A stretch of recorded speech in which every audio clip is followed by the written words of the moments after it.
What's up, everybody, and welcome to Bump and Run. I'm Pete Colasano, joined as always by my good friend, Mr. Scott Bracey. What's going on, dude? Peter, how are you, sir, on a lovely Tuesday in New Jersey? It is a lovely Tuesday in New Jersey. I actually appreciate the weather report. We don't usually get that on this show. It's a different type of show, but you must be happy your Denver Broncos played very well this weekend. They played well for 20 minutes, but the 20 minutes that mattered, so we'll take it. Mikey Dean, probably not too happy. No. Him and his Phillies. And they're certainly playing better than the Yankees are as well. We can get to that a little later on if you like or don't like. But before we get into our NFL review, and there is plenty to review, I couldn't help but notice that every year in the NFL, there's like a team or two teams that we think of as inevitable or undeniable. Like they'll figure it out. They'll get there. For the last 5 years, it's kind of been Kansas City. Cincinnati. And then around Kansas City, then there's like, San Fran looks good a certain year, or the Eagles last year had that feeling of like whether they were going to win the Super Bowl or not. It was kind of like they're going to get there, and there's everybody else. Detroit had that feeling, but so many injuries, they couldn't sustain it. But this year, it seems, unlike most years, I don't really see an undeniable team, a totally inevitable team. And I could sum it up. I was just looking at this earlier at the NFL Power Rankings from Yahoo Sports. And the top, the whole list doesn't matter, but just look at the top five. At number 5, they have the Colts. The Colts last week were at number 10. And I have no problem with this list, by the way, as it is constituted by Yahoo Sports. At number 4, they have the Buccaneers, up 5 spots from last week. At number 3, they have the Eagles down 1 spot. And at number 2, the Bills down 1 spot. And at number 1, they have the Detroit Lions. Now, I don't necessarily have a problem with that list, but my point of even bringing up the list is how different it looked last week, how different it looked 2 weeks ago. I'm sure at some point Green Bay was in there. I'm sure before the season started, Kansas City was in there. Baltimore, I'm sure, was in there. So it's amazing. Just in 5 weeks, we're not talking about halfway through the season here. We're talking about less than a third of the way through the season, and that list has changed dramatically.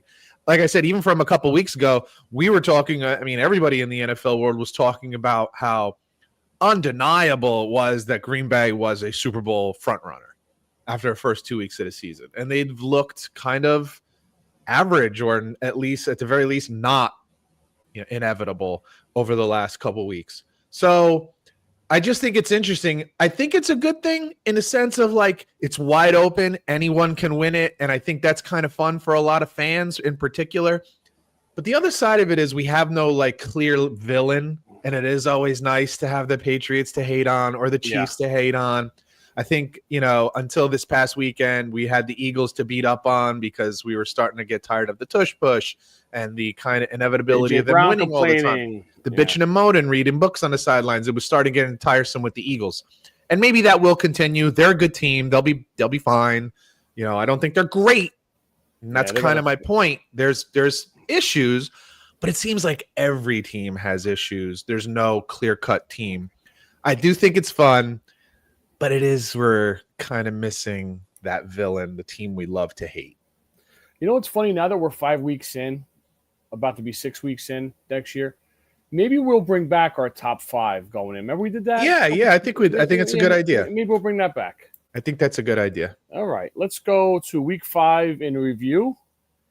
Great one last Thursday as you're flipping between the Yankees. If you love the Yankees or hate the Yankees, because I think people that hate the Yankees, Mike Mangano, really loves the Yankees because he talks about them more than the guys that like us. So if you flip between 2 games, the San Francisco 49ers 26, the LA Rams 23. Now, the Rams started off very poorly. I think San Fran was up 14-0, had a chance to go up, I think, 21-0. But I think Rams come all the way back, have a chance to take the lead with a minute to go, and Kyron Williams fumbles at the 1-yard line. Yeah. Pretty wild game in general. It made us on this podcast look good because just a couple of weeks ago we were talking about how important it is to have good coaching and kind of in a way how rare it is that because the same coaches are always there. And then Kyle Shanahan, this is one of his best coaching jobs of his career, in my opinion. No Brock Purdy, no Kittle, basically no wide receivers. Like everybody's hurt.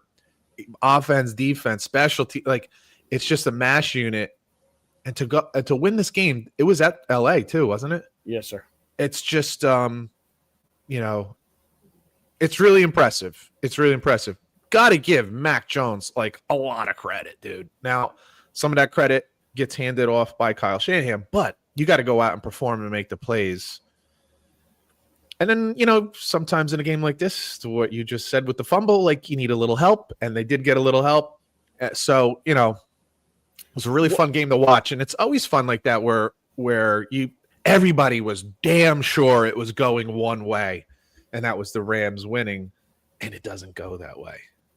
One thing to keep an eye on here with the Niners, and I agree with what you said with Shanahan, they get hurt at an alarming rate. Even Mac Jones to finish that game, he looked like he was like an accordion at one point. He was questionable even coming into the game. Oh, my God. Both of their quarterbacks were. No, and it was talked about today, I want to say on Unsportsmanlike, you look at some of the coaches. Is that the one with Canty? Canty, yeah. Evan Cohen is just a moron. But Canty, at least, former player, he brings up some interesting stuff. And Cohen brought up this, and I'm sure you've heard the saying, correlation does not mean causation. Yeah. So, like, things can be correlated, but that doesn't mean one caused the other one. So he's pointing out how, like, he was trying to point out, like, are these guys basically, are they playing too hard? Oh, no, it wasn't. I'm sorry. It was on Cowherd, and it was the idiot, his sidekick. Oh, yeah, it's just such a stupid point, J-Mac. He says, if you look, both Harbaugh's and Shanahan, is it a coincidence that their teams are so injured? Because, they coach hard and they expect their players to play hard. Whoa, wait a second. Are you insinuating that they need to not play as hard? He should get suspended for that. That's the dumbest thing I've ever heard. Was Jim Harbaugh too tough a coach at Michigan when they won the national championship? I don't think so. Was John Harbaugh too tough a coach when they win the goddamn division every year and they won a Super Bowl? I don't think so. Kyle Shanahan's been to 3 Super Bowls, multiple Pro Bowl quarterback. What? No, that is a coincidence. We can recognize that that's a coincidence. Everybody plays hard. I don't think they're playing any harder in San Francisco than they are in Buffalo right now or in Jacksonville last night. What a dumb thing to say. But with that said, like the injuries to America 2025 right there. That's unbelievable. It's just dumb. It's just a dumb thing to say. But that's what you get from J-Mac. But anyway, yeah, a lot of injuries, tough to handle. But what San Fran showed you is you gotta roll with it. Lots of teams get injuries. You gotta roll with it. On the positive, easiest schedule in the league. Yeah, it helps. And that's why they're a hard team to judge. Yeah. Frankly, it was more so coming into this game. Now they're almost a harder team to judge because they just won, And now you're like, well, maybe they are a little better than we thought they were going to be this year, even with all the injuries, So they're a tough team to read, but I think a lot of it has to do with excellent coaching. Saleh too, by the way. There's some of that falls on Saleh. Sure. To Philadelphia. The Denver Broncos 21, the Eagles 17. I said this last week. I like Denver in this game, but I wasn't in love with it because I didn't like the situation. 1 o'clock off a short week on the road. Yeah. But Philly was due for one of these to not complete the comeback, and they almost did, but they didn't finally. 40 minutes of torture for me, being a Bronco fan here, watching this game. Offense looked inept. I love Sean Payton, but sometimes he outthinks the room here. It does happen. He has on his play sheet run the ball. But the first half, he starts doing these fucking weird wind-up rollouts and getting Evan Ingram involved for 2 yards, and then you're in the 3rd and 8, and then obviously Bo Nick. Every NFL quarterback has trouble on 3rd and 8. So yeah.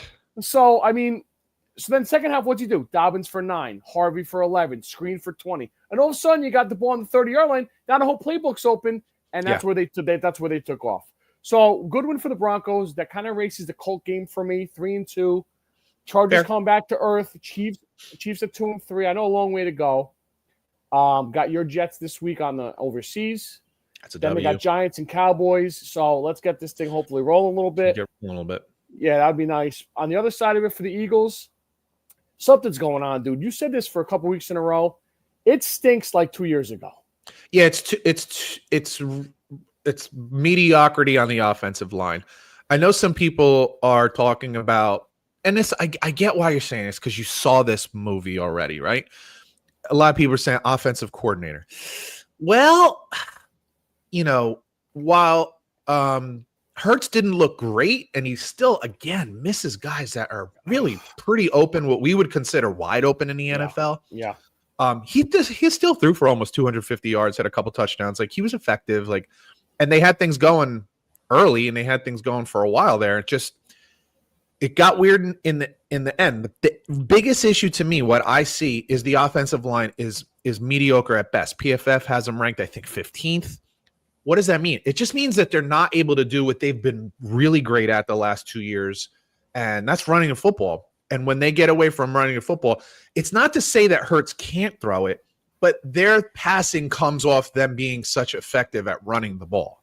When he has to just take the snap, drop back, again, I know sometimes we sound like a broken record, or I do, whether we start talking about offensive and defensive lines, the salary cap, and then quarterbacks. A sign of being a good quarterback is what you do when you have to throw and the other team knows you have to throw.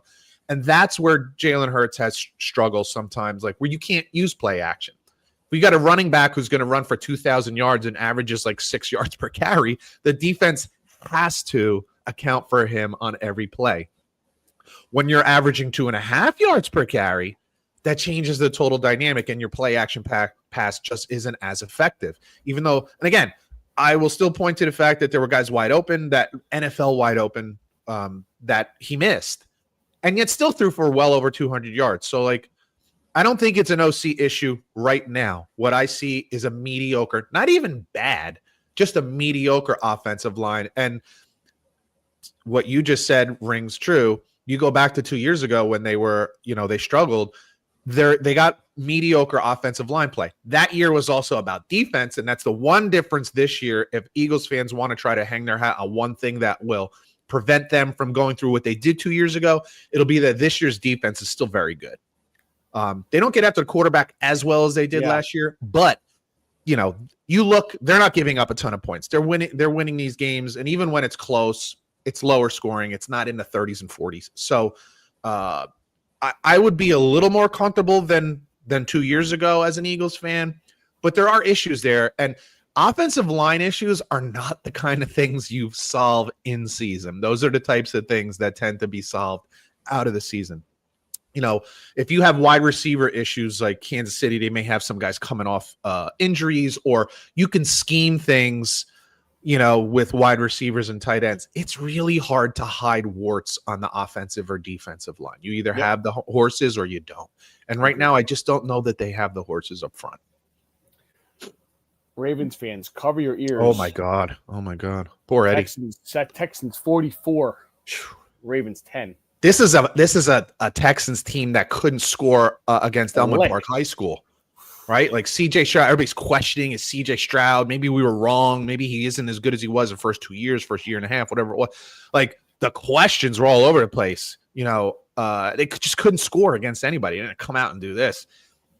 Again, tons of injuries on the Ravens defense. Obviously, no Lamar Jackson, which has, make no mistake, it has an overall kind of downer effect on the team. There's something like, I think it's like 4-11 in the last few years when he doesn't start. So, because of injury. So, that has an effect too, but they're decimated on defense. But to be honest with you, anybody who listens to this show knows that we told you before the season that their defense wasn't that good, that there were some issues.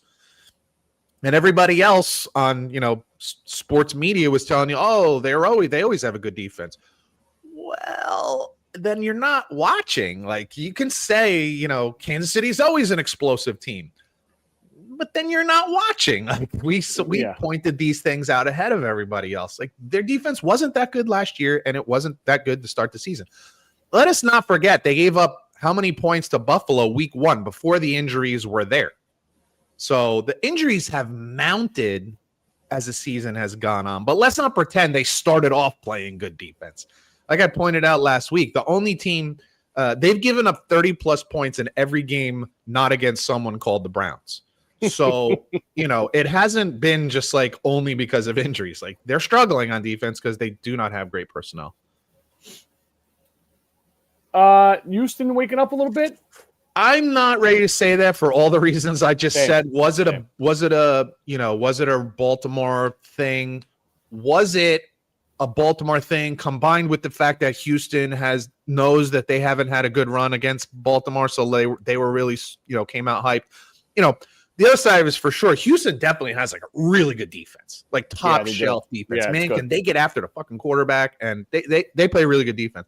Their issue is they just haven't scored enough. So I'm not ready to say that yet. We shall see with that, but their defense is really good. The Washington Commanders go to LA and upset the Chargers 27-10. Jaden Daniels back. Terry McLaurin still home, so that's a good win without him. Deebo Samuel stepped up. A couple of tight ends stepped up. The three-headed monster running back stepped up. You mentioned before about the Chargers being banged up, another team that's banged up. Herbert looked great for 3 weeks, and then not so good the last 2. Yeah. Look, they have 3 guys starting on their offensive line that are 6th-round picks. This goes back to exactly what we're saying about the Eagles. Like they have 2 Pro Bowl starting tackles, and both of them are out right now, and that's tough. Like it just makes it tough. With that said, you're at home. 10 points against the Commanders defense. You got against that defense. I don't care. You need to find a way to win that game. And it was from the beginning. It was from the jump. So good. I agree with you. I don't care what the injuries were for the Chargers. Like that's a great win for Washington. There were some questions coming into this game about Washington. Jaden Daniels didn't get off to the hottest start, especially considering how he played last year. Frankly, Mariota was playing pretty good. So this is a nice win for them. Anytime you go on the road in the NFL and win a game as an underdog, that's a good win. I don't care about the injuries. So this is a really nice one for Washington. Maybe they can put a little juice into their step too. Yeah, Monday night Chargers game. have some issues. Yeah, Chargers have some issues right now. It's going to be tough. Yeah, running back now out too for a couple weeks, so they're on their 3rd and 4th string running backs. Yeah. Commanders at the It's Bears. probably because they Monday play night. too hard. They're coached really hard and they play too hard. They should probably like take it easy. Washington wasn't playing hard or something. It's so stupid. Oh, it's unbelievable. I'm glad you told me that. That's insane. There's dumb things said all the time by J-Mac and on that show in general, but that one was one of the dumbest. One of the dumbest. Like I get Colin with the hot takes and shit, trying to get on the news and people. Sure. But dude, saying something like that, you don't have a clue. I guess my first question was like, what's the alternative? Don't play so hard? Like, what does that mean? My brother and my dad told me the first day of Pee Wee football when I was 8 years old. Even if you're going to make a mistake at 100%. If you're afraid to get hurt, you're going to get hurt. You're going to get hurt. Yeah. You have to play. You can't not play. It's the one sport you can't do that. You can play scared in basketball. You can play scared in soccer, baseball, and you're not going to get hurt. You're going to be fine. Listen, man, you know what? You will get lit up if you're not going 100% in football. Listen, pat myself on the back. You coach me. I was skinny as shit in high school. Did I play fucking scared? You play hard. Yeah, you got to play hard. I tell you why. Because the guy on the other side doesn't give a shit how big you are. No doubt. He's coming one way or another. So you better be ready or get off the train tracks. Peter, game of the year so far in Seattle. Tampa Bay 38, Seahawks 35. And an unbelievable uniform game, too. My goodness. Oh, yeah. Oh, my goodness. It was lovely. It felt like 1991 all over again. Tremendous. Great game. Now, in 1991, neither one of those teams was very good, so they might not want to hear that. But true. they did. But the unis were nice. Darnold was good. Baker again, late comeback. I tell you, Emeka Ibuka's fantastic. He might have rookie of the year wrapped up already. Phenomenal. Jesus Christ. Phenomenal. And then I saw him in a post-game interview, and I'm like, oh my God, he's got his shit together too. Yeah, he sure does. This was one of the guys that I had said to you before the draft.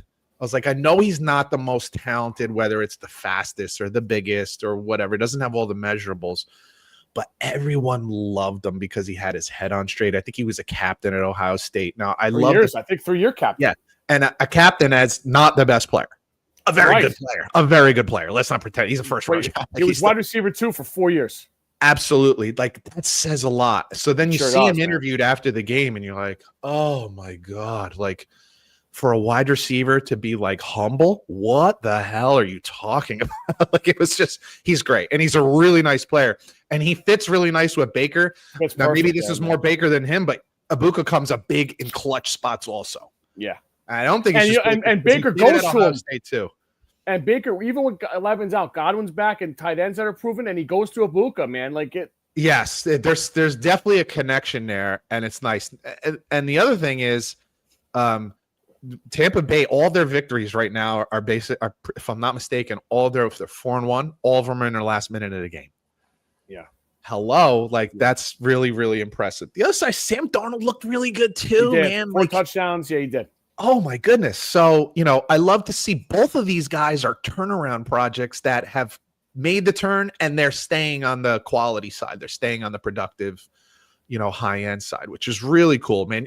Look, whether you're a Jets fan, Browns fan, Darnold fan, Baker fan, whatever, I love when guys turn their careers around. It's a little more, I'll say, for Darnold. Like, people forget Baker was pretty damn good with the Browns, a team who had won 2 games in 3 years. Yeah. He took them to the playoffs and won a playoff game. So it's not like he was terrible, but he got bounced as if he was terrible. Sam Darnold was bad with the Jets and then, got resurrected. So it's like, I don't know. Those are stories. Those are sports stories that, you eventually expect to see a 30 for 30 on ESPN with, So I'm really happy for both those guys, but good game in general, to your point, better win.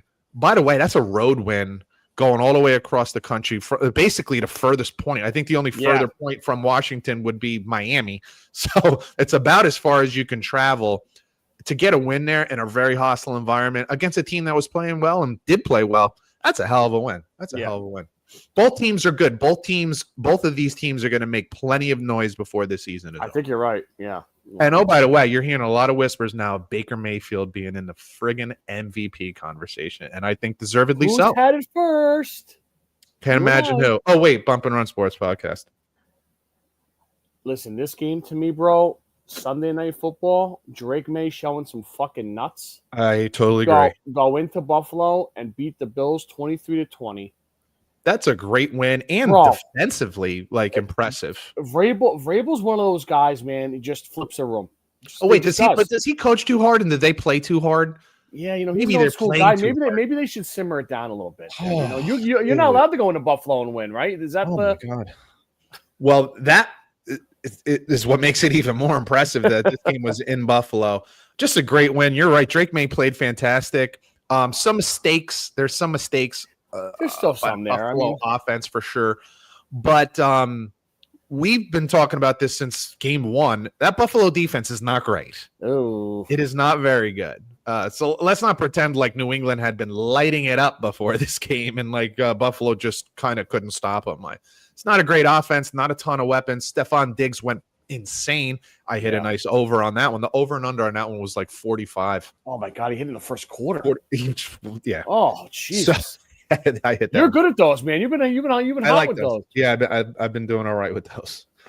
So yeah, it was a really impressive win, and we'll see how that carries over. That's the kind of win that a mediocre team, or so I kind of thought they were more like a 6-7 win team. That's the kind of win that is a real momentum builder, and you start to believe in yourself as a team. So it wouldn't surprise me. I have no idea what their schedule is next 3 or 4 games, but it wouldn't surprise me. I'll take a look. Only take a quick. It wouldn't really surprise me. Let's say next 4 games, if it was a reasonable schedule. Who knows? Maybe get a Jets in there. Maybe get a Dolphins in there. Maybe get something like that. Wouldn't be surprising. Jets are definitely coming at some point, right? They haven't played them yet. Yeah. All right, so they got at the Saints, winnable. At the Titans, winnable. Wow. Versus the Browns, winnable. Versus the Falcons, winnable. At Tampa, tough. Yeah, so we're talking easily they could win 3 or 4 of the next 5 games. Yeah, and it wouldn't surprise. It would have surprised me earlier, but now it won't because of the momentum that they're building and the belief that they're and you know that Vrabel is the kind of coach who's going to build on a win like this and say, look what we're capable of. Look what you're capable of. So here's what's funny, dude. Saints, Titans, Browns, Falcons, Bucks, all 1 o'clock games, under the radar games. No one's really paying attention. Then they got the Jets Thursday night, Winner, mid-November. At Cincy, still no Burrow. They might. That's whatever, right? Yeah. Monday Night Football against the Giants at home. That one too. Then they got the Bills at home. At the Ravens, they should have their shit together a little better at that point. But who knows? You would hope so. Then at the Jets, win. And Dolphins to close out the year. That sounds like a playoff team. It sounds like a playoff. That sounds like a playoff run. Like that sounds like a playoff run. If Drake May stays healthy, that's a playoff team, dude. That's what bananas like that can do for an organization. Bitch, dude. Wow. They could go on a playoff run now. Holy shit. They really can. And maybe they should. Maybe they should. I might go on there and sneak a team total over under. There you go. Yeah. Holy shit. Last one for me, brother. Nothing puts me to bed quite like a Chief loss on a Monday night. Oh, my goodness gracious. Jaguars 31, Chiefs 28. Wasn't a pretty win by the Jaguars. A little rumbling, stumbling, bumbling, winning touchdown by Trevor Lawrence, but they got it done. I have got to give some credit to Liam Cohen. Duval didn't like the hire, wasn't sure, and you can say whatever you want. Certainly, still mistakes. They got outgained, I think, in the game. They play hard week in and week out, and frankly, that was one thing, maybe more than anything, over the last couple seasons, where like they just don't seem to care. I don't know if it's just a lackadaisical retirement environment down there in Jacksonville, Florida, or something. But they just seemed like they weren't playing very hard. And they play balls to the wall now. And where else could I point but to Liam Cohen to say he has instilled a belief and an intensity that is real. It is real.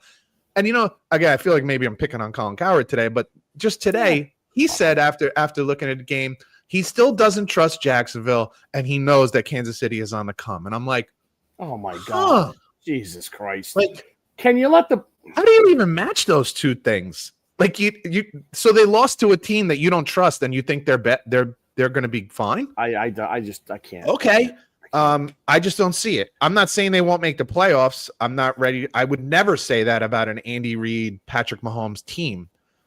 But come on. You have eyes. We have eyes, guys. We can see what's going on. There are serious problems here. I need to give a shout out to Fairlawn's own Anthony Campanelli, defensive coordinator for the Jacksonville Jaguars. I think they got like 4 defensive touchdowns through 5 weeks. It's really something. And that's part of his point is like some of this stuff is unsustainable, right? Like they're leading the league in turnovers, 4. Listen, that happens. That you look at the game. Winning all those one-score games. Absolutely. Like that. It's So it's a fun thing to watch. And this to go back to what we opened with, it's kind of fun to have a different team in there. Like sometimes that air of inevitability with Kansas City. Oh, wait. They're beatable. Like they're really beatable. And, just like the momentum is building for New England in one way, you remember what I had said to you, like in the beginning of the season with Kansas City, I said, it's kind of like Tiger Woods when he just got out of his prime, where people were like, I want a piece of him now. I'm not afraid of him anymore. I want to be the next guy to beat him. Yeah. And I feel like even especially after a game like last night, it's like, oh, whoa, wait a minute. Jacksonville can beat Kansas City. Oh, we want him next. We want a piece of Kansas City. We want to drive this home too. You know what I mean? Like, let us not pretend that the mental side of sports isn't huge, especially with football, because of the physical nature of it. It is enormous. You have anything else, brother? I had a couple things. Number one, you got to give Carson Wentz some credit. He has played pretty well filling in Minnesota. This past weekend, they win the game over in Europe, 25 of 34, 1 touchdown. And maybe when it comes to Carson Wentz, the most important thing is no interceptions. Yeah. I will say Dylan Gabriel played pretty well in that game. Not great, but he was okay. And there were some throws that you're like, oh, damn. Okay, that's a real pro throws. He is a little on a small side, man. It is like a kid playing with men. He looks it, yeah. But he was competent. He played pretty well, kept them in that game. They moved the ball up and down the field. Still some turn. Joe Flacco, no, but a Bengals just got traded. Yeah, got traded to the Bengals. There? Jesus Christ. And I don't get that move because what are you suddenly a contender now with Joe Flacco? I don't think so. Although Joe can still chuck it. So it's like, hey, send T. Higgins and Jamar Chase on go routes and let Joe sling it 70 yards. He probably still can. The other game, there's the last one for me, is Detroit beats who the hell they play? The Bengals. Oh, yeah, they beat the Bengals 37-24. I kind of got screwed on a second half bet there, but that doesn't matter. They're back to being kind of – they can do whatever they want to do on offense, right? They can run the ball. They can throw the ball. I'm watching that game, and I'm listening to the announcers talk about how the Detroit Lions coaching staff is giving Jared Goff a lot more, we'll say – anonymity. Yeah, he can make decisions on the field as he sees them. And I love this. Me too. I love it with a veteran quarterback who's been in the program for years, has had a lot of success. He's now coming into the, when Tom Brady said, been in this league so long, you're not throwing anything new at me. Like, I've seen it all. I feel like not that he's Tom Brady. Slow down, everybody. Relax. That's not what I'm saying. I'm just saying he has seen it all now. And I think it is totally fair. And he's proven worthy to me to put a little more weight on his back to say, hey, if you see something, make a change. Go do it. They're fucking loaded on offense too, bro. They're loaded. And the other side of that is, dude, they are like light years better than they were on the defensive side of the football. Aiden Hutchinson getting after it. Yeah. So like, and now, where's Aaron Glenn? He's not there. It's going to be a problem. Really? Because the Jets can't play defense. They couldn't stop a nosebleed with a box of Kleenex. So Detroit looks really good. They're very impressive. Dude, one thing on Hutch, me and my buddy at work were talking about this yesterday.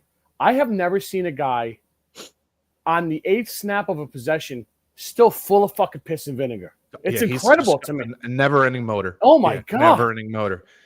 It is wild sometimes, too, how a guy coming off like a really tough injury, they come back better sometimes. And it's like they saw what it's like to not have the thing they love. Yeah. And then they put even. And that's to say a guy like Hutchinson who gave it all already. Like he was already 100% guy. Now he's like 110, which doesn't even make sense. So, yeah, those are the ones I just wanted to add. Peter, I can't believe I'm going to say this. We are a third on the way through after next Monday night, week 6 upon us. Real quick, we don't have to go into I didn't write this down, but Thursday night game, Philly at the Giants. I got to tell you, man, it's a stinker on paper. Philly better be careful here. Yeah, coming off the loss, I expect they'll play well, but going on the road is tough. Short week is tough after the loss. The problem is, like, the locker room's a little weird, I think, at the moment. There's definitely if some the Giants shit had going a little on bit there. more juice, like if Neighbors was there and whatever, I think maybe it would be a little trouble spot. Sure. But listen, if Philly lays a stinker again, 100%. Dart gets that place fucking riled up again like he did 2 weeks ago. Who knows? Just be careful here. I totally agree. What I don't like is rookie quarterback on a short week against a Super Bowl contender on a short week with off a terrible game. Off a tough loss. I wouldn't call it a bad loss, just a tough loss. The Giants bad. I mean, Dart was bad. Right. Now the other side of it is I loved the Saints last week. I called that one because Jackson Dart, rookie quarterback on the road, he's coming back home. A little more comfortable, sleep in your own bed, play on your own field. Home crowd cheering you on as opposed to the road crowd. You're right. It could be dangerous. We'll see. Seattle at Jacksonville. Suddenly in a big game. Great game, dude. Who knew? Where's this game? At Jacksonville? Yeah, tough trip. For Seattle, like I said, Tampa just did it the other way. Now they're coming back. Long trips. That 1 o'clock game. Yes, sir. Always difficult for those West Coast teams to come play 1 o'clock games. That's like playing at 10 o'clock in the morning. To be fair to Colin Cowherd, as I gave him the business before, I'm still skeptical. I mean, have you totally bought into Jacksonville? Me? Yeah. I'm just making sure it's 1 o'clock game. Yeah, I did. Have I totally bought in? No, right? I can't say total. I can't say you're totally. skeptical. Trevor Lawrence. The running game's still weird. Ryan Thomas Jr. was better last night. Lawrence still scary. Is this defense still going to get? They're going to get turnover for touchdowns again every week. Right. So this is my point, right? Like I still can't trust them, you know. But the reality is they're freaking 4-1, and that's a tough one to lose that tough game at home to Tampa and then have to go on the road all the way across. Wow, what a tough spot for Seattle against a 4-1 team, against a team that feels really good right now, coming off a win against Kansas City. Like, it's a tough spot for Seattle. I wrote this one down because I think we have to be aware of what's happening. If the Baltimore Ravens lose this game, 1-5. Hosting the LA Rams, another, again, a 1 o'clock game. I'm going to bring up the Ravens schedule here.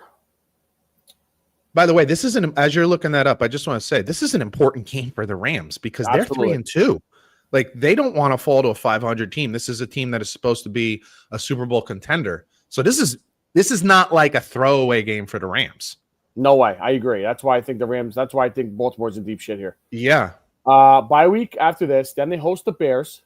And Lamar Jackson should be back by then. Should be back, but their defense is still a goddamn mess. It's a disaster. Lamar or no Lamar. At Miami, at Minnesota, at Cleveland 3 weeks in a row. So they should win 3 out of those 4 games. You had Chicago, Miami, and Minnesota, Cleveland. They should win at least 3 out of 4 of those. After Miami's the bye. Coach might be fired by then. You're right about that. Then they host the Jets. Good night, Irene. That should be a win too. Bengals, Steelers, Bengals. I mean, they should win 2 out of those 3. They should beat the Bengals every time. And I'm not going to count them out against the Steelers. Versus New England, at Green Bay, and then at Pittsburgh. So route to the end. It's yeah, and let's see, yeah. And Lamar's got a hammy, and you know what? Do they have a route to 9 wins? They would have to go 8-4, correct? 8-4. So assuming they lose this game this weekend, I would probably say you have to sweep the Bengals. Yes, and you have to upset either Pittsburgh, Green Bay. You have to, at the very least, split with the Steelers. Chicago, Minnesota, yeah, split with the Steelers. Probably have to beat New England. Yeah, that's home. That being a home game helps them, I guess, a little bit, but yeah, that's a 1 o'clock game. Yeah. They have a road to 9, but that's 9-8, so and I don't know that that's enough. So you have now the Patriots, Bills, Broncos, Chargers. Yeah, it's gonna. I don't think that's enough. And they have a disadvantage now with the Steelers in the division. Yeah, it's not good. Houston, Jaguars, Jags. Yeah, I don't think 9 is enough. 9's not going to do it, bro. I don't think so. Because you're not winning the division with 9 wins. That's probably will be the Steelers. Wow. If you have 9 wins, yeah, they're probably going. I think 9-8 is best case scenario. I think you're right. If they lose this week at 5, yeah, you're right. Which they're going to lose this week. Yeah, you're right. I agree. San Francisco at Tampa Bay. Wouldn't touch this one with a friggin' 100-foot pole. No way. Nope. Just because, like you said, like with all these injuries and who knows who's even starting, especially as we do this on a Tuesday. Yeah. I have no idea who's going to be on the field. That literally could be a half a dozen guys that we don't know from today till Sunday on the field. It could be more than that. With that said, I might have something to say about this later. I want to see more. Oh, you fucking psychopath. I want to see more Mac Jones. I kind of do too. Let's be honest. He's played really well. And this was kind of Shanahan. We thought it was Shanahan's guy in the draft. So, yeah, look, you know what's crazy? Let's say Mac Jones plays this game. No Purdy. Mac Jones plays this game. He throws for 265, 2 touchdowns. They win the game. I know. They got a problem. Is there any world where you sit your $55 million a year starting quarterback for Mac friggin' Jones making like 2.5? Oh, my God. Is that even possible? Shanahan's a weird dude, man. I don't know. He doesn't. Dude, you kind of took the words right out of my mouth. He doesn't give a fuck when it comes to that shit. Like, I'm going to play the guy that gives me the best chance to win. As you should. Yeah, that's just a hard sell to the owners. What do you mean you're not going to play him? We just gave this guy $200 million. Well, listen. Guaranteed. Remember, you're talking about the same guy who played Brock Purdy over fucking I know Trey Lance. So I know, you're 100% correct. Lynch is an ex-player. He knows. You know when it all works? It's all fine as long as you win. That's it, bro. If you're going to win games, I don't give a shit if you're going to use $500,000 a year quarterback. Frankly, sounds great. The Jared Goff, Aiden Hutchinson-led Lions go Lordy, to Arrowhead lordy. and play the Chiefs. This is, I tell you what, man. Gimpy Chiefs. There's no question who the better team is here. Like, there's no question who the better team is here. No. And what the scarier thing of the last game against the Jags is that we've had a big belief, no matter what's been going on with Kansas City's offense, we've had a big belief that the defense has been carrying. Defense did not look great yesterday. They're not at all. And if that defense, Chris Jones is starting to look a little older. He does, man. Slow. I don't know if you saw the highlight. I don't know if you saw the replay or the highlight of that fall down touchdown. Yeah, it was bad. Chris Jones didn't even go after him. He just stood there with his hands on his hips like somebody else will get it. Dude, you're making $30 million a year. That's just never okay. You get your ass over there. Yeah, so that is what scares me. Like, this is a monster game for Kansas City. If they lose this game, now they're talking about, an 8 or 9 win season. The other side of it is if Detroit can roll in there. Now, they did this last year. I think it was game 1 they did this last year. They rolled into Kansas City and won the game. 2 years ago, I believe. Yes. It was 2 years ago? Okay. Yeah. If they were to roll in there and win this game, God forbid they win it like the way they've been winning the last 3 weeks. But I don't care. They don't have to. Just if you can roll in there and win the game against a desperate Kansas City Chiefs team, bro, to me, that then becomes a front runner in the NFC. If they win this game, they're to me the front runner in the NFC. It's gonna be a good one. Can they run the football? If they can run the football, they're tough, dude. Because when you start letting Jared Goff do play action pass, what St. Brown and Jameer, Jameson Williams and stuff like they're and a tight end, like they're fucking loaded, man. So if they're able to run the ball against Kansas City with the way their defense is playing against that shit offense, look out. Monday night doubleheader again. First one, Buffalo at Atlanta. Atlanta off a bye. Buffalo off a loss. This game's at Atlanta, you said? It is. Yeah. I would not want to be Atlanta this week. But if I had to be Atlanta, I certainly would rather be home. Obviously, you're getting a Buffalo team that I don't know if I would go as far as saying we're embarrassed, but I think it was embarrassing to lose at home to New England, like they did, especially the way they have been playing this year. So when I think of an embarrassing loss, I think of like you got blasted against a bad team or you lost at home against a bad team. But they might feel embarrassed, and I think good teams come back really strong after bad games. I agree. However, Michael Penix maybe work on some stuff in the bye with Bijan and London. That Buffalo defense is gettable. We just talked about it. Well, they're gettable, and they do not get after the quarterback at all. So if you're going to give Penix time to throw the ball, maybe the bet in that game is the over. Maybe Pete, the over is the real play. Remember how great the signing Joey Bosa was? Oh, dude. Until I pointed out the stats to you over the last 3 or 4 years, right? That he's less than 5 sacks every year. Stop it. They showed him in the pregame, like getting dressed. I'm like, listen, you don't have to show Joey Bosa. He's not Joey Bosa anymore. Yeah, exactly. Yeah, that's an interesting point, though. Buffalo does not rush the passer very well.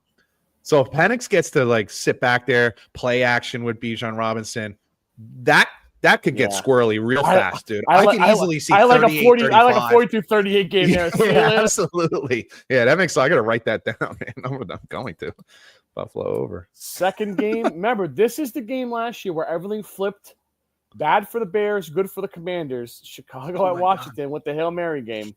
Yeah, and wasn't it at Washington too? Yes. Yeah, Chicago gets screwed here. They have to play this game back on the road. They're like, ooh. It's like Carson Wentz walking into Philly with the statue of Nick Foles every day. Like, oh, I remember this place. Look, I almost think the bye week was a bad thing for Chicago because they won that nice game, and it probably would have been nice to have momentum. And now instead of the momentum, you go on the road to the nightmare place from last year. And then the other side of it is Washington has to feel good coming off that game against the Chargers. I think they even felt some question marks. Maybe, who knows? Maybe they get Terry McLaurin back. If not, it's okay because some of these other guys, Deebo Samuel, looked really nice this past weekend. Jaden Daniels getting his feet under him after having a couple weeks off. So this is a really tough spot for Chicago. Obviously, everybody, at least feels physically better after coming off of the bye. And obviously, Washington had a physical game against the Chargers because it's always going to be a physical game against those hardballs. They play so damn hard. But yeah, I think it's a tough spot for the Bears there. One thing, not that they can't win, I just think it's a tough spot. You have anything else? I always like looking for interesting games. There's the obvious big games, but then there's a game that's like, I want to see what happens here. Dallas at Carolina. I know, sounds like who gives a shit, right? Yeah. But if Dallas wins this game, they move to 3-2-1, right? And they're in second place without CeeDee Lamb in the division without CeeDee Lamb. And let's be honest, Dak is probably playing the best he's played in his career. It's close, yeah. You know what I'm saying? Like he played really well too. But he's playing really, really well. Okay, he's playing exceptional. And the other side of it is like in the second half of that game last week, Carolina looked like, there's Bryce Young at times looks so confident. Like he just throws it with so much confidence. And then other times it's like he looks like a rookie again. Yeah. So it's at home. This is where they kind of play their best. This is where they spanked Atlanta. And so if they were to win, like they're looking better. If Dallas wins 3-2-1, you're looking like, okay, there's a real argument to be made that they're a playoff team. This is a team that, had Philly on the ropes, could have, maybe should have won that game. Maybe Dallas isn't as bad as everyone thought. Maybe Carolina could be better. It's just an interesting game to me. It's not a marquee game by any stretch, but I'm just curious to see how these teams, react to recent games. Dallas just beat the Jets. And you say, who gives a shit? Well, a couple years ago, they went and played the Jets when the Jets were terrible, and they lost the game outright. So they're taking care of business. If they win this game, I think you got to start like giving some kudos to Schottenheimer too, because everybody knew that this was a horrible football team. They don't play any defense, which I don't know how much defense they play, but you're not coming up against a juggernaut here in Carolina. They win this game, Schottenheimer has to start getting some credit. He has to start getting some credit. I agree. One thing I want to point out, or just I want to get your feel on this. The Mark Sanchez thing. What the fuck? Dude, I don't get it, and I really haven't looked into it. All I can tell, like, I don't know. I didn't watch the video. Sometimes I know this is going to sound so weird. Sometimes I don't want to know because in my head, it's so cringy when I start to hear details. I'm like, oh, shit, I don't want to see this. Because I kind of like Mark Sanchez. He's really came along. Yeah, I think he's really great in game. I just think he's come a long way. Like, this is so out of character. Like it seems that way. It sounds like he was shit faced. Might have been on something else too, man. Who knows? I just feel bad. But what I could tell you is, as it was coming across the wire, you're like, what the fuck? Did you just say Mark Sanchez got stabbed? Yeah. And then it felt like 10 minutes later. Yeah. And now he's arrested. He's in his fucking hospital bed. Off to the fucking bed. What is going on, man? It was all so weird that, I don't know. I just didn't, I honestly, genuinely didn't, I felt like I didn't want to know the truth. Like, I didn't want to know that he's a freaking scumbag that like took a pop shot at a 69-year-old or what. Again, I don't even know, so I might be making shit up. It sounded something like along those lines, and I'm like, I don't want to know. What fucking crazy, man. It's crazy, dude. I know. Crazy. He's on Dave Patrick, dude. He's such a nice guy. He's so good. And he's gotten so much better. Yeah, he has become really like, I'll say it this way. Tom Brady should want the progression that Mark Sanchez has had. Sure. Mark Sanchez has gone along. It's different than Romo because Romo's a little more emotional. Sanchez has gone more the Phil Simms route, where he has learned to take complex things in NFL and make them digestible for the everyday fan. Sure. It's not as easy as it sounds. How many times on this show we say, like, we talk about stuff that nobody wants to hear about? Like, he has made these things understandable to the layman fan. And that's not nothing. That's a big deal. And I think even if you look at the assignments that he's gotten over the last couple of years, he's getting more marquee games, like better games. So, it's a shame. It's terrible to see, man. Like, however it got to the point of where it got, it's unfortunate. All right, buddy, college football. And we are going to start out in Pasadena with our pal, Jimmy Franklin. Oh, my God. My God. Yeah. UCLA. Hold on.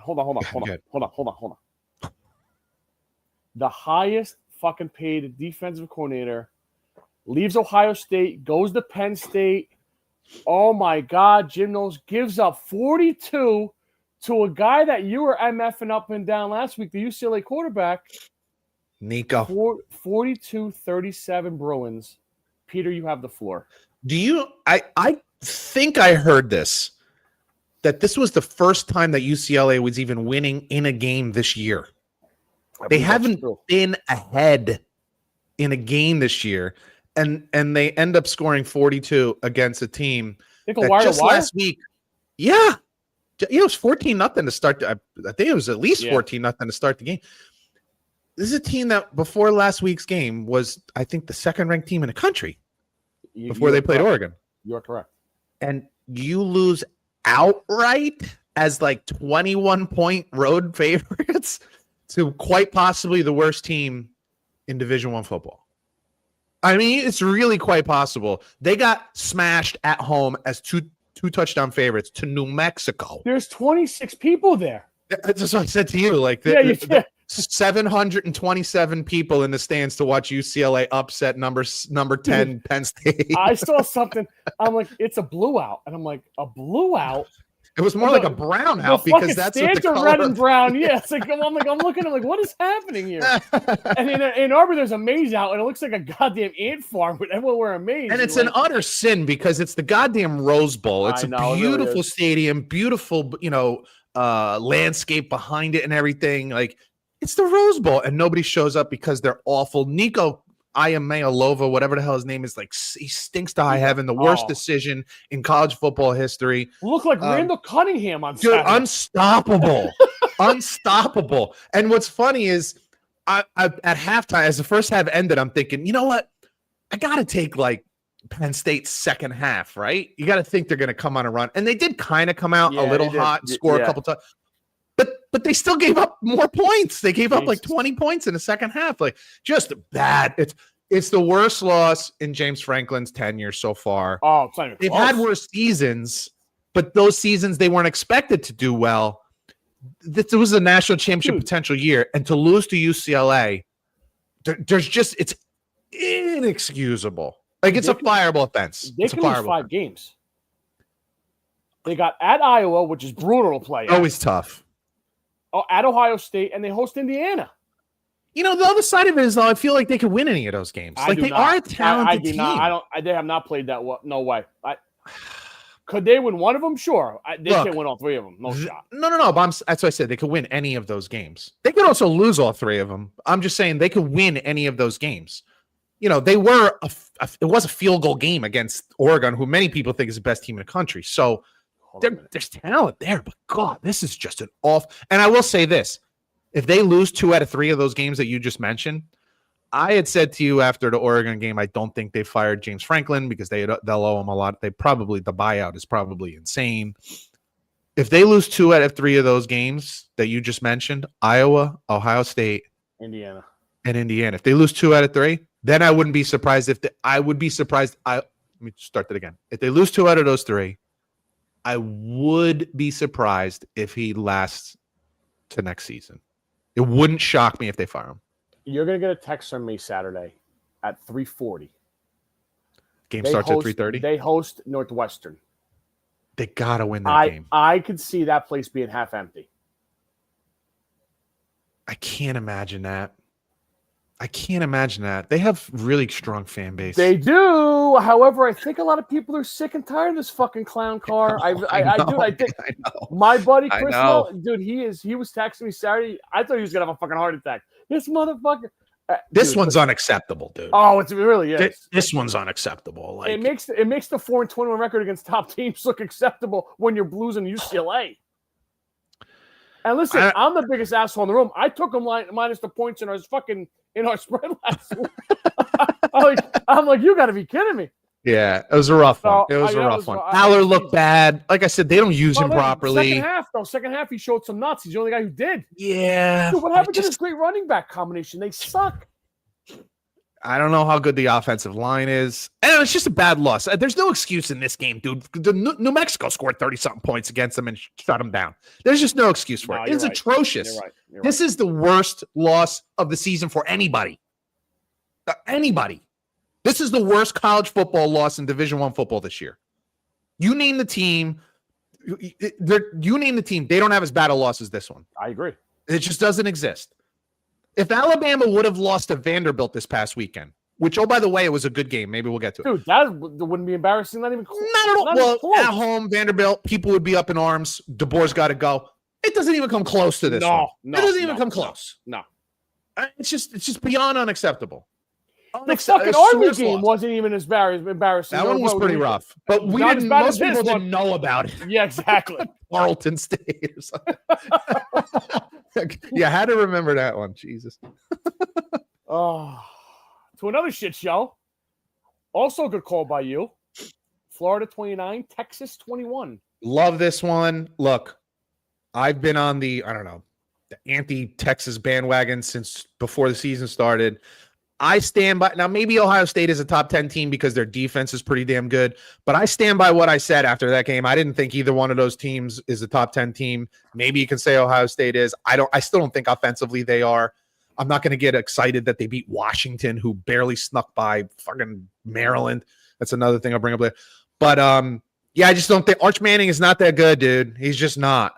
And their offensive line is bad. Line's bad. The defensive line is bad. Like, Florida looked like one of the best teams in the country, if you believe Texas is one of the best teams in the country. Yeah, like, Florida did whatever they wanted. They threw the ball. They ran the ball. They played great defense. They have some talent on defense. That's really why I like them this weekend, because I just thought they would shut down Texas, which they did. But Texas is just not that good. This is not going to be the last loss of the season for them.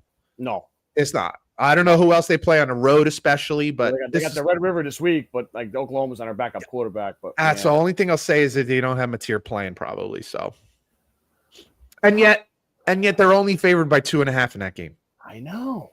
What does that tell you? Not a lot. Vegas doesn't lie, my man. You can listen to Paul Feinbaum. You can listen to Bump and Run. You can listen to Mike Greenberg.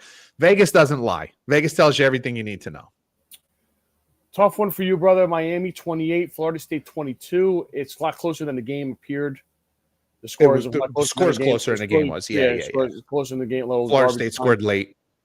Miami's the real deal, and Florida State. I hope Florida State doesn't get into now losing 4 or 5 games this year. I don't think they will, because they played pretty good defense in this game. But you're right, dude. Miami's real, and there's an argument to be made, and I would be one willing to make it, maybe not, bet my house on it, but I'd be willing to make the argument that Miami is the best team in the country because they are very complete. They have a frontline quarterback. They have an elite offensive line who protects the friggin' shit out of him. They got fast as fuck wide receivers on the outside, and they got speed and physicality on the defensive side of the field. Like, they're missing nothing. They really are a talented team. This was a good test, and I'll say they dominated. For a game like this, they dominated. Even though it ended up being a 1-score game at the end, they dominated. I don't think that's what's going to happen to Florida State because they did play okay. They were tough. They, forced a lot of punts. Like, it wasn't like they played god awful, but they came up against a better team. But I think they'll be okay moving forward. They're not going to fall apart. They're not going to fall apart. I don't know if you were going to bring this game up, but I'll just say that loss to Virginia doesn't look as bad. Virginia went on the road and beat Louisville at Louisville, and Louisville, I remember, was a touchdown favorite in this game. They ended up winning in overtime. So that says a lot about Virginia. Yeah. Coming off a huge upset at home against Florida State, easy to have the hangover and go on the road against Louisville, and they didn't. They played well. They were winning most of that game. Louisville took over late, and then Virginia won it in overtime. So I think Florida State will be fine. But they're not a national championship contender. That I don't believe. Could they still make the playoffs? I'll look their schedule. That'd be tough. I don't know if I could see that. That'd be things would have to fall their way for that to happen. But I still think they can have a really good season. I'm happy for Tony Elliott. He was the Clemson star offense coordinator when they had Watson and Lawrence. Virginia's a tough place to play football at. Let's be real. He's been there a couple years, took him going. I'm glad that he's got him going a little bit. If he gets that place going, he'll have a big time job after that. Oh yeah. Florida State Pitt this week at Stanford, which is fucking incredible. So bad. They're a D2 team right now. Versus Wake Forest at Clemson. hosting Virginia Tech, at NC State, at Florida. They could easily go 10-2, dude. You're right. Yeah, they can run the table. And I think if they go 10-2, if they run the table, they could still end up in the ACC championship game, which actually could be bad for them. And play Miami. Yeah. Play Miami again. That could work against them, actually. I'd rather be 10-2 than 10-3 with an ACC championship game lost, as you saw that happen at Ole Miss last year. Yeah, that's true. It was better. Good call. Yeah. So, but I think they'll be okay. Alabama 30, Vanderbilt 14. This game was tied at the half. This was tough. This was a well-played game. Vanderbilt is good. Yeah. Vanderbilt's good. Yeah. I don't know if I should have looked into this, but I'm going to go out on a limb and say they spent a shitload of money in NIL and transfer portal. Because what was impressive to me, first of all, Pavia is a really nice quarterback. He's a thick kid, so he's physical. He's got Baker Mayfield in him, doesn't he? He's got a lot of Baker Mayfield in him. You're right. He's even got a little bit of that chip on his shoulder attitude, as you might have seen in the pregame stuff. Yeah. But what's impressive to me is Vanderbilt plays really good defense. Like, this is a pretty good defensive team. Well, they held Alabama in check. He's a defensive guy, right? I think. Yeah, but you got to have horses if you're going to play that tough at Bama. Like, they got some horses on that side of the ball, some speed. So the other side of it is, I will tell you that with Mateer being injured right now, Ty Simpson is one of the best quarterbacks in the country. Yeah, like he does things at a young age which you would love to see from you, which we don't see from some NFL quarterbacks. You would love to see from. He actually looks off defensive backs. Like, he knows he's throwing left, and he'll kind of give a little look to the right and come back to the left. Like, he moves defenders with his eyes. You don't see that at this level very much. And he waited his turn there, right? He wasn't like yeah. He's really good, shit, dude. He can really chuck it. He's pretty athletic. If you go back and watch the Florida State game in the second half, he was the only one that didn't put it in the can. Like, he kept playing really hard. He was fighting for every yard on runs and stuff like that. Like, I like him a lot. He's a really nice player. So Bama's tough. Bama's still going to be tough. They still play hard. They still have a lot of talent. They got really nice wide receivers. Yeah, they do. But don't be surprised if Vanderbilt has a really good run at the end of the season, man. It wouldn't shock me at all if they ended up with 9 or 10 wins. You have anything else? Yeah, I have a couple here. Wake Forest was won 30-23 against Virginia Tech. And I just point that out because Wake Forest had a real kind of heartbreaking loss to Georgia Tech last week on the road at home, and then go on the road at Virginia Tech to win. That's a pretty good football team. I like to see a lot of times. Yeah. Yeah. A lot of times we see teams start 4-0 and you're like, yeah, but they played, Bethune-Cookman. Do I count that one? Penn State. Yeah, exactly. So Wake Forest, to me, as I say this to say, as you look forward, maybe you can make some bets on Wake Forest. Maybe you can keep an eye on Wake Forest because they're a pretty good team. Because I don't care how good or bad Virginia Tech is. That situation, to go into Virginia Tech after a heartbreaking loss at home against Georgia Tech, big deal. I mentioned the Virginia Tech game. The Virginia game. That's a big win, man. Coming off Florida State, touchdown underdog, which did surprise me a little bit, but to get a win in overtime, dude, great job by that coach. Washington ends up beating Maryland 24-20. I don't know if you were following that game at all. Maryland was winning that game 20. Maryland was winning 20-0. They were rolling. I think it was 20-0 at halftime even. Holy shit. And they end up giving up 24 unanswered points and lose the game. And then the last thing I have here, Texas Tech ends up going to Houston and winning 35-11. And frankly, it wasn't even that close. Texas Tech kicked 5 field goals in this game. 3 of those field goals were from inside the 15-yard line. And as I was watching that game, clicking back and forth with that game, most of those, they had touchdowns that were called back because of holding or illegal procedure or something like that. So it could have been a lot worse. And you were right. Houston was undefeated going into that game. So they were hyped at home to play against Texas Tech, another team that poured a lot of dough into the defensive side of football. Week 7 coming up. Number 1, Ohio State at number 17, Illinois. Am I crazy? Thinking Illinois has a real chance here? Yes. I'm crazy, huh? Yeah. I think they have a real chance here. I don't think Ohio State's that good, especially on the offensive side of the ball. Well, what Illinois are we going to get? Are we going to get the Indiana Illinois or the fucking USC Illinois? I think you're going to get a pretty motivated Illinois team. It's not like they're going to be sleeping, like they kind of did against Indiana. I don't think this is a gimme. I think Illinois is going to play really tough. I think it's a good chance it's going to be a better 14 and a half. 14 and a half. Yeah. That's thick. That's a lot, but for Ohio State, it's not a lot. But it's a lot on the road.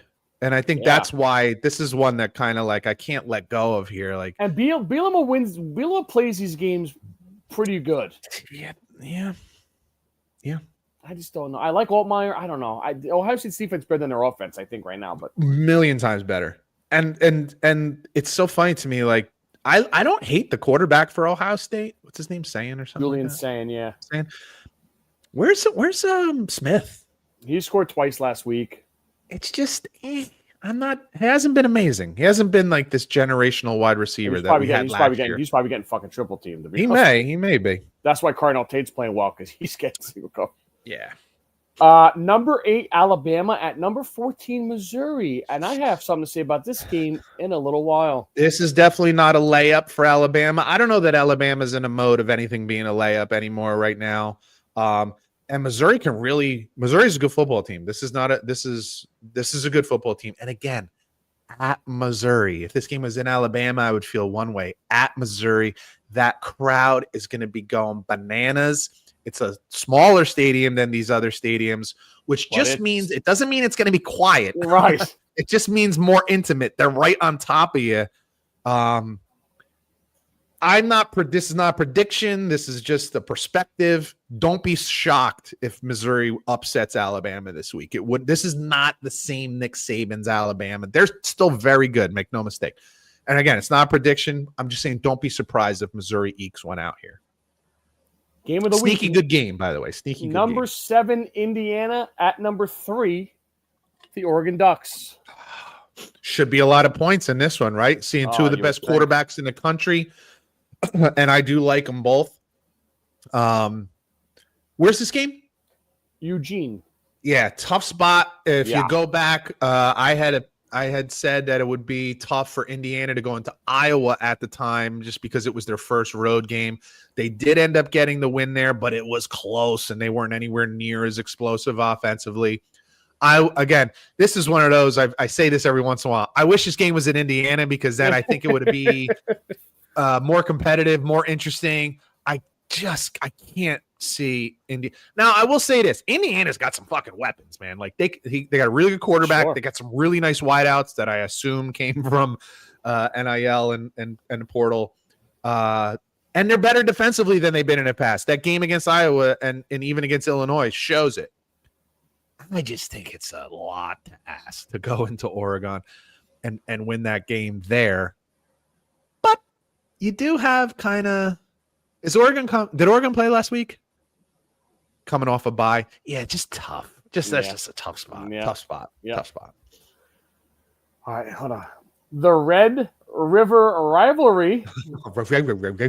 I always choke on that I know. It's insane. Number 6, Oklahoma versus Texas at the Cotton Bowl. Yeah, I just wish Mateer was playing in this game. It just would make things much more clear, maybe. Yeah, much clearer. Thank you. That's where I was going. Like, and now it's a coin toss, which is unbelievable. Now, with that said, is good for us as fans. But absolutely, it works for us because I don't think Texas is very good. I just don't think they're very good. And with that said, I forget who they played. Oh, they played Kent State. But they did score 44 points against Kent, Oklahoma. Kent. Who's it? Oklahoma scored 44. Oklahoma scored 44 points. So maybe their backup is good. Who knows? You know, it's not like guys who go to schools like Oklahoma, Alabama. It's not like they're recruiting bad players, you know. Yeah. So whoever it is talented. But I just would have liked to have seen Mateer in there. I wrote this one down because I feel like this game's important in the Big Ten, kind of. Nebraska at Maryland. Both 4-1. Thought so too. Yeah. I thought so too. I think I would have thought more of it if Maryland had won that game last week, which they should have. Their quarterback is pretty talented too. He puts up some decent numbers. They were 4-0 before that game. And Nebraska, we keep kind of waiting. Like, are they going to do it? But they're also having a pretty successful season this year. So, where's that game at Maryland or at Nebraska? Yeah. At Dude, Maryland. Nebraska's first road game. It's October fucking 12th. Incredible, right? And that's always what scares me. Like, you haven't played a road game yet, and now you got to go from Nebraska to Maryland. It's a tough one. A tough spot. I think I kind of like Nebraska in that game, though. I think I do. might have something to say about that game too. Oh my.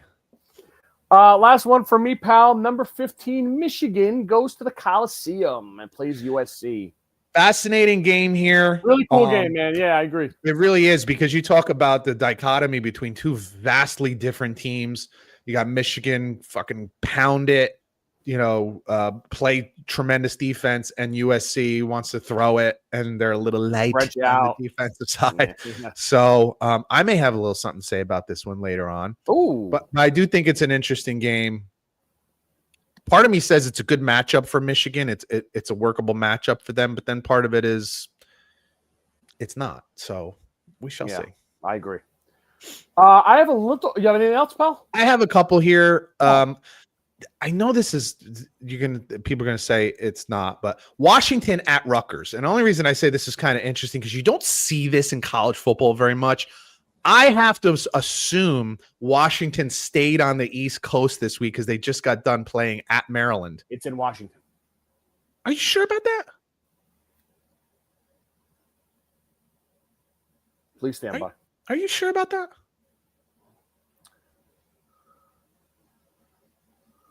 I could have swore it was at Rutgers. Rutgers at Washington, Friday, 9:00. All right, then just take the over. I swore I saw it at committee is fucking tremendous. I actually wrote here like Rutgers can score, so I thought like it'd be an interesting game, and I thought it would be interesting to watch. Well, and the other thing was it was something we talked about. What happens if you get back-to-back East Coast games for some of these old Pac-12 teams? And I thought this was the scenario, but it was not. So forget about that. I think they try to avoid that, to be honest with you. You mentioned the Penn State game. I wrote down here, Penn State has to win by 30. Like, they have to win by 30. I said that last week. Well, yeah. Well, now they have to. James has to look at it more like, if I would like to keep my job, we need to win by 30. So he needs to let it rip. I don't know. At what point do you just say, I've been told that you have one of the best quarterbacks in the country. You brought in some of the best wide receivers that money can buy. Like, at some point, don't you have to let it rip? Don't you have to like actually let it rip? I don't know. I don't know. This is an offensive guy, by the way. He coaches like he's a defensive guy.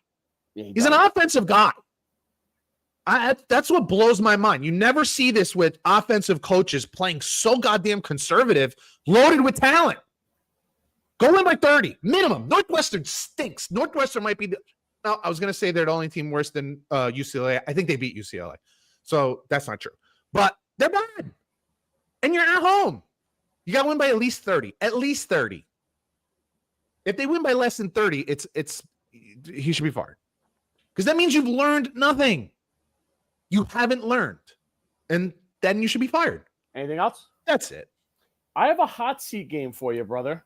Oh. I have an NCAA and an NFL.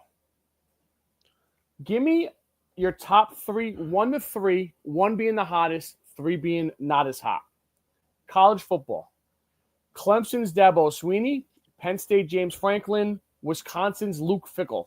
Oh, Luke Fickell is really on a hot seat because he hasn't delivered at all. Dude, you love the hire there? He's been terrible. I did. No, I did. And I'm not busting your balls. I agree with you. I got it wrong so far. Like, terrible. There's no doubt about it. I probably put him at 3. Well, what was that be? What's the hottest? 1. Okay, so Fickell at 1, Franklin at 2, Dabo at 3. Do you think I don't disagree with you, but hear me out to play devil's advocate. Wisconsin's kind of like a nice program. If they go 8-4, they're happy. Do you think they're going to go 8-4? I don't. Well, do you think Franklin seats higher because Penn State? This was an all-in year, like hotter. I mean, well, certainly like profile of the job has a part to play in it. Absolutely. But there's no situation in Wisconsin where 500 is acceptable. So if And they're a it's been- 500 team, it's been pretty mediocre too. yeah. Now James Franklin, for all his big game losses, this did go to the UCLA Final game Four notwithstanding, Yeah, if they still win 9-10 games, yeah, they're not winning 10. They can maybe win 9. probably not. But I'm just saying, if they still win 9 And or also, 10 games, and you got to. I think did you send this to me? The buyout. I don't know exactly what the number is, but he got $100 million contract. So yeah, it's super high. And Dabo, like, I think they like him. I think the fans like him. I think so too. Yeah. And I don't, man, I think I'm like, this is blasphemy to say, but like, I don't know that that's as good a job as some people think. I think he made it a great job. He made it a great job. There was a time in the early 80s where Clemson was very good. They won a national championship back then. Yeah. But they've been a kind of an average team for a long time until he took over. Whoever else, yeah. Yeah, like they've been. So I'll look at it and I'll say, like, I think his time has passed. So to be fair, I think his time has passed because he just seems intractable. Like he won't come off this idea of like my way or the highway, fuck NIL and transfer portal. Yeah. This is the world, dude. They had 3 transfers this year. 3. That's insane. Like a team like Ohio State, Texas, 14. Michigan had 3 on the D line alone. Yeah. So like 3. And he's a great recruiter, but recruiting is not it anymore. You have to recruit everywhere, including current players. Exactly. But I don't know that they're ready to get rid of him. Bonus question for you, college-wise. Yes. Where's Bill Belichick next year?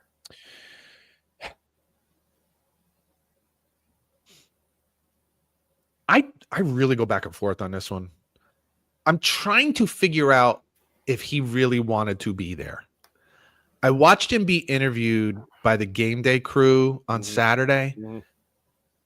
And I really, he's a hard read anyway. But that's what makes it difficult. But there's something. I felt like he likes being there. You can't bring up the recruiting class. I haven't had a recruiting class. Right. And he's got a GM. He's got people like, I don't know that you put that many of your people in place if you were looking to bail quickly. Yeah. So, and it just sounded to me like he's kind of enjoying the being football back on the sideline side of it. Yeah. Like molding kids. I think one of the things he didn't like about, and look, he was a head coach for 20 years at New England, how the things changed, where when he first was the coach there, it was the coach rules and that's it. And if you don't like it, fuck off. And by the end, players and coaches, especially star players and coaches, are kind of on the same level. Well, like if you look how McVay coaches, the owner were like fucking best friends. So. Right. So like, I don't know that he liked that. And I think he likes being back to the fact that he's the boss. What I say goes, but he is also working with younger people, and it's really football. I don't know. I came away from that interview thinking he really likes being there. Now, if you're asking me what they want to do, yeah, I think I agree. I don't think they're going to bail first year either. Yeah. NFL hot seat 1 to 3, 1 being the hottest. Giants Brian Dable, Miami's Mike McDaniel, Cleveland's Kevin Stefanski. I'll put McDaniel up at number 1. Agreed. I put Dable 2. Just because because I just think Stefanski's kind of got dealt a shitty hand by ownership. Yeah, but that can only go for so long. I hear you. And sometimes bad ownership makes bad decisions. So it wouldn't surprise me if they fired the guy, even though he's been a 2-time. See, that's the other thing, like 2-time coach of the year. I know. Yeah, how many losing seasons can you have and still point to the fact that you've been 2-time coach of the year? Like at some point it comes down to what have you done for me lately? I thought they had that game against Minnesota too. I did too. And like I said, Gabriel looked good in that game. So if he continues to grow, and we do know that Stefanski really liked him coming out of the draft. So, he's putting his heart and soul into Gabriel to prove himself right. Every coach does that. Trust me. Yeah. You want to be right. So I would put him 3rd, Dable 2nd, McDaniel definitely 1st. I don't know that McDaniel makes it through the season. If things keep going the way they're going. Did you see him walking off the field in Carolina? He looked like he just got fucking somebody killed his puppy. Bat, dude. Oh my God. And that's kind of what happened because to lose that game, they were dominating in that game. 17-0. And they let him off the hook. So Peter, let's gamble. Oh. Scotty Bracey off the schneid, even though the Penn State pick was maybe the worst pick in the history of the show. 3-1 brings me to 9-9-2. Peter, you were 2-2, and you were 11-9. Okay. So you're. What was the two losses? By the way, I forget. One of them was your Florida State Noles. Right. And you had the Chargers. Okay, I feel good. We started in the NFL, college. No, college. I got to ask every week. I don't know why. So I am going to ride the Maryland Terrapin train here. I think I've had them 3 times, and I think the number's always been the same. Plus 6.5, hosting Nebraska. I mentioned before, this is Nebraska's first road game of the season. Now, listen, you're not going to Ann Arbor, Happy Valley, or Columbus here. Maryland's not exactly a juggernaut at home. But beautiful campus, still, by the way. listen, I've heard that from somebody. Yeah. The Maryland Terrapins should be 5-0. They blew that game last week. Yes. Nebraska's good. They beat a bad Michigan State team. Handily, though. But at home. Dylan Raiola on the road. I don't know if Maryland wins it, but I think they keep it under a touchdown. Give me Maryland plus 6.5. I don't hate that one. I want to punish myself, apparently. I'm going with Illinois plus the 14.5 over Ohio State. I don't know why I couldn't. I wanted to let this one go all day today. I'm like, dude, just come up with a different one. Just come up with a different one. I can't come up with a different one. I have to do it. I think maybe they get the running game going a little bit. I do like the quarterback. He's got some moxie, man. There's something there. He's a real competitor. I do like him. I highly doubt they win the game, but I actually think it wouldn't shock me if this is like a field goal game at the end. Give me Illinois plus the points, 14.5 over Ohio State. As you can hear in my voice, there's not a shit ton of conviction in there. There's not. But I just can't get off this one. So Illinois plus the 14.5 at home against the fuck eyes. It's almost like someone's holding you hostage over there. I owe somebody money. I'm going to Columbia, Missouri. Ooh. I think this is trigger here. I think this is a tough spot for the Crimson Tide. Back-to-back bang burners, Georgia and Vanderbilt at home. Game day there last week. Now you got to go to sleepy Missouri. Noon kick, 11 o'clock local time. Missouri could give it to you. That coach has got a little fucking swagger, a little chip on the shoulder there. Good running game. Good quarterback. Not great against the run. I think Missouri gets it done. And you said this last week with Texas, with Florida with money line. Throw a little couple bucks on Missouri money line here. I don't hate it. I like the plus 3. Plus 3. Yeah, at that point, why not? Why not? Get the extra juice. I'm heading out to beautiful Southern California. I don't love my picks this week. Clearly, oh my god. And I'm taking the Scotty route here with two dogs, but 2 home dogs. And that's why USC's favorite, bro. I got them at plus 2.5. What is going on here, folks? Yeah, use your info person over there. Jesus Christ! I should have texted you first. Is this true? Where is it? I got USC minus 2.5. Yeah, that's what I meant. USC minus 2.5. I figured it's basically a toss up at home. I got no reasoning behind this one, so just give me USC. Give me the Trojans minus 2.5. I'll give you some reasoning being a Wolverine guy here. The time travel from east to west is not great. This has been something that I'm nervous about, but this has been Coach James Franklin. First thing he said last week after they lost the fucking time travel.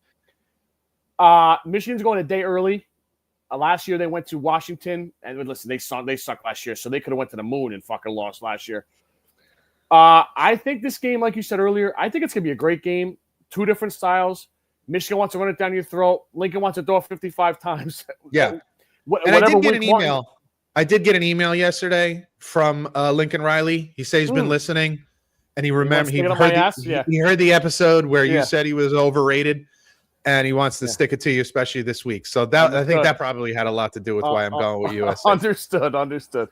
I think it's going to be a cool game. Listen, I think big game for both here. I think Big Ten as a whole. Yeah. Ohio State, Illinois, Oregon, Indiana, and Michigan, USC. They're all in the top 6. They're all playing each other.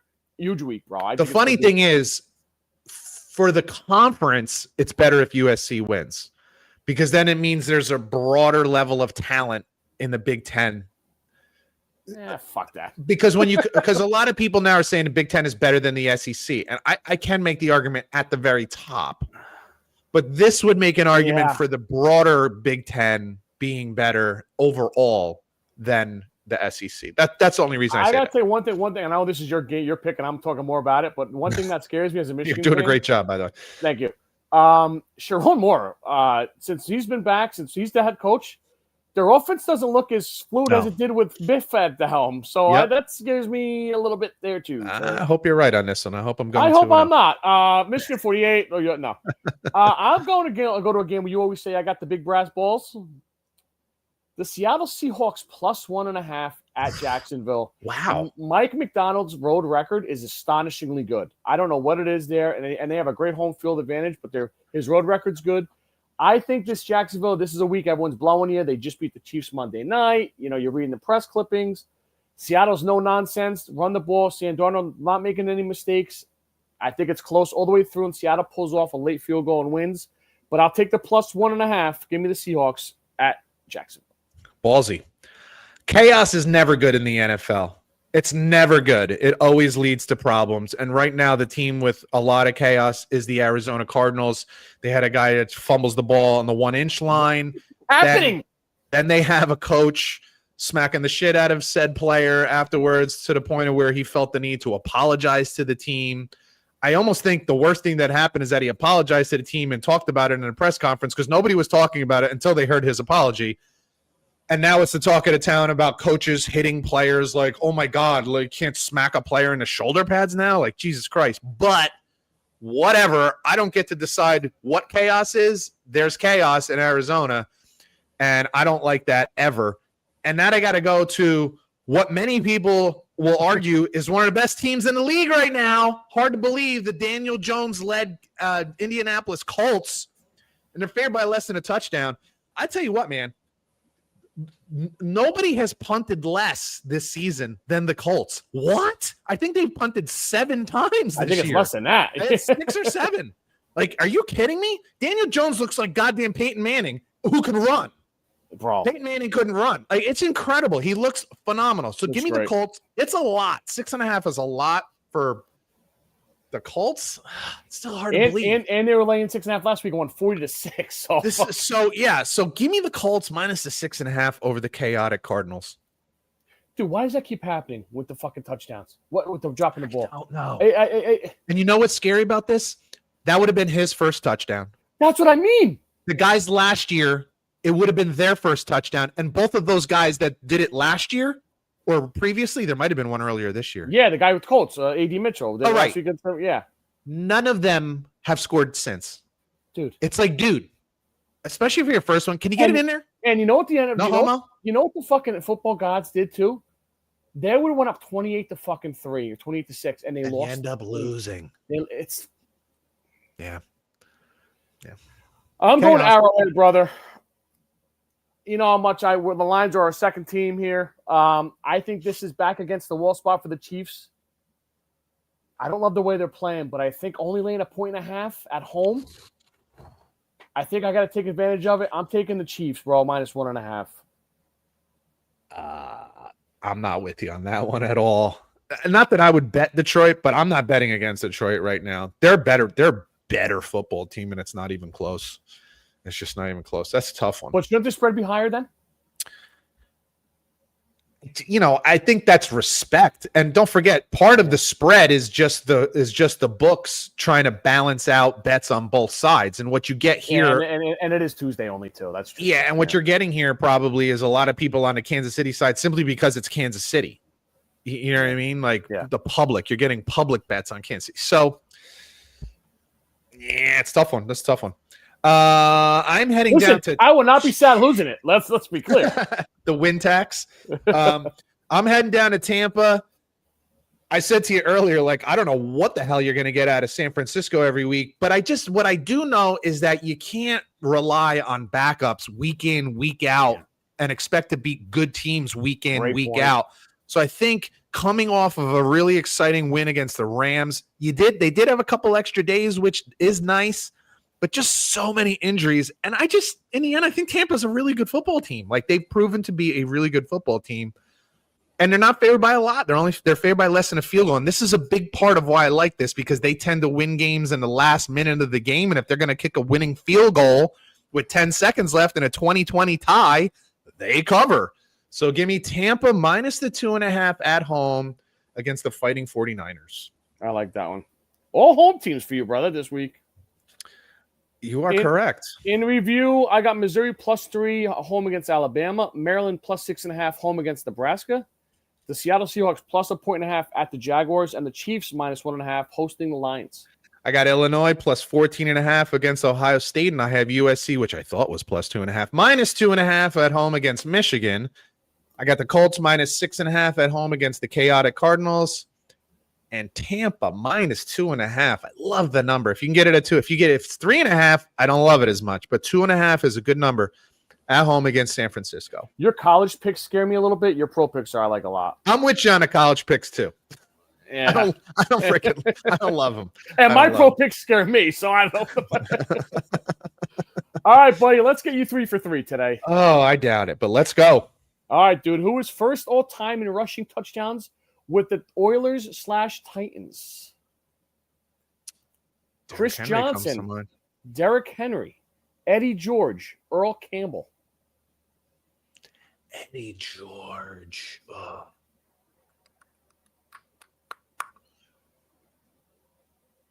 Can I ask you a question before we go? Sure. Who did Eddie George play with after Tennessee?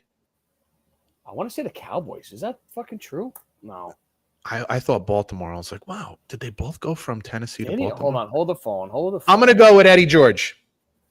You are incorrect. Nah, you started saying correct. Your first instinct. Derrick Henry? Yep. Son of a bitch. Hold on. Let me get this. God damn it. Derrick Henry had 90. He'd have 130 if he played his whole career there. Jesus. Eddie George was third. Who was second? Chris Johnson? Earl Campbell. Earl Campbell was so good. Houston, Tennessee Oilers, Titans 96-03, and then 1 year with the Cowboys in 04. That was it, brother. That was it. Heisman Trophy winner. Yeah. All right. Who was first all time in rushing yards with the Oilers/Titans? Chris Johnson, Derrick Henry, Eddie George, Earl Campbell. It sounds stupid, but I actually want to go with Chris Johnson because he had a knack for like long runs because he was fast as shit. Great fucking haircut. I just don't think he was there. I don't think he was there. As a bald guy, you notice these. Yeah.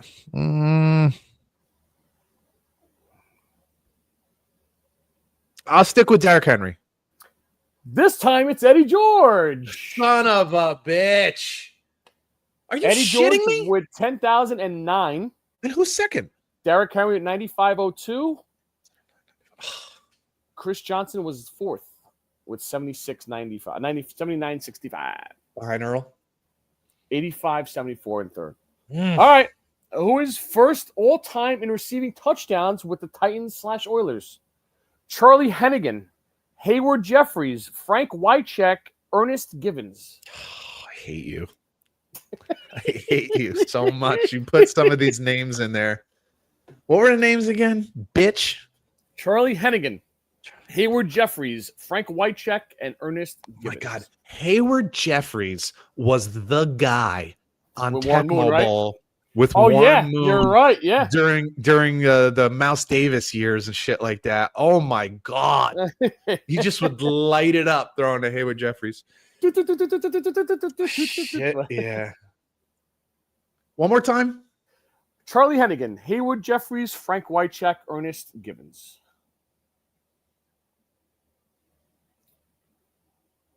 Ernest Givens. Well, you're gonna have trouble sleeping tonight, pal. Hennigan? Charlie No. Hennigan. Yeah. Yeah, I don't know why I don't do that. I don't know why I didn't pick him. Every time you throw that Not every name, time. It's not every time. when it's one of those names where it's like we don't even know who the hell it is. It's like, where would you come up with that? You don't know Charlie Hennigan. But even your fucking mind, you're blowing Hayward Jeffries, and then you go Ernest Givens. All right, well, sure. It's a good point. It's a good point. I don't know why I did that.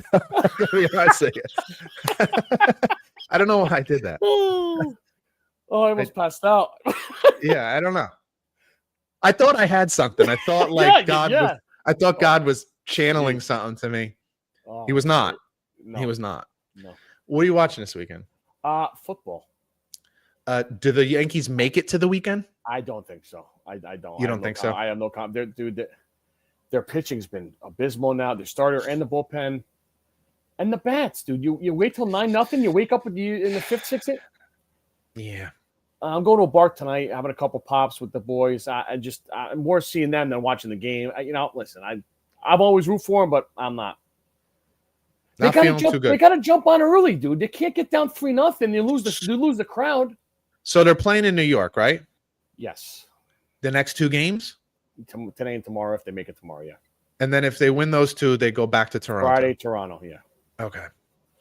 I will be watching, oh, by the way, this is on Saturday morning at 8 o'clock, Crown Jewel, which is a WWE pay-per-view event. And the look on your face is screaming, Pete, why would this be going on at 8 o'clock in the morning? What, in Australia? That's a great question, Scotty. And oh, by the way, that was a hell of a fucking guess because it is happening in Australia, in Perth, Australia. So yeah, you don't have to stay up late for this one, folks. You can get up, but you're gonna have to get up early, get your coffee warmed up nice and early. But then obviously, I will be looking for that. And by the way, I'm very interested. Texas Tech plays again this weekend. Yeah, I feel like they're back Kansas? at home. I don't remember. It wasn't one of the games that I wrote down as a preview. Let me see. But they won 2 straight. They won 2 straight road games against undefeated teams. Hold on, I got one for you. Houston at Oklahoma State laying 14.5. You lay those points in that or no? Probably. Yeah. Oklahoma State is bad. What the hell? And Houston was pretty good. Oh no, where the hell's this? Texas Tech might not be playing this week. Maybe they're off this week. Maybe they're off. Oh, here they are. Fox 7:30, hosting Kansas. Yeah. They're laying 2 touchdowns. Yeah. Yeah. They're really good. This is a really good football team. So, but yeah, I'll be watching football all weekend, of course. Hey, Broncos, Jets, just us personally, our favorite teams. Sunday morning, over the pond. The Broncos gonna win this game. I don't want, they can't lose this game. I'll have it on. Yeah, I don't know, because what the hell else are you watching at 9 o'clock? Listen, Bloody Marys at 9:30 off a banger Saturday night. What's better? Hell yeah. For Scott Bracey, I'm Pete Colasano. You've been listening to Bump and Run, and we'll catch you guys next week. Fuck your USC pick. Go blue. Later. All right. Cool. I am going out with beers with a buddy of mine at 7, nice. So I don't know if I get this out tonight. Yeah, but don't worry about it. Yeah, it'll be out soon. I posted last week too because it was all fucked up with the days. Next week I should be clear any day. I think I'm going to Denver next weekend. Oh. Yeah, for the Giant Bronco game. Okay, let me see what my kid's schedule is. I think Peter Richard is wrapping things up with cross country. That's early, man. Mid-October. Milana plays her games on Tuesdays and Thursdays, so I just got to see if it's practice. It's not a problem. If it's a game, it could be. Yeah, a problem, you can text me Sunday, Monday, and let me know. I'll let you know. I should be okay next week. So this way Sunday night I could start prepping the computer for a Wednesday afternoon. Man, that works, dude. Because it worked out good today. It was great today. You're clear as fucking figure crystal. it out. All right, man. Awesome. All right, talk to you later. Thanks, all right, bye. Later.